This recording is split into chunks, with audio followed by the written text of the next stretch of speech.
Təzədən qaldığımız yerdən devam edirik. O shortsu paylaşacağım. Bunun evvel de var. Sonra bunu paylaşacağım.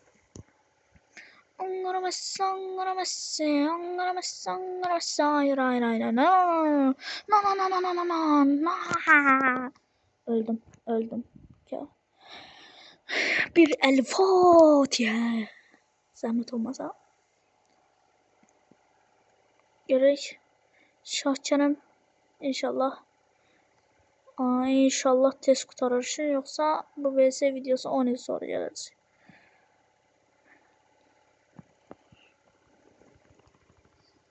Hoppa. Ben Edgar'ı 1500 eləyəcəm. Ondan sonra bilmirəm kazanam ya kasmanam. Mənə qalmış bir şeydi. Gol.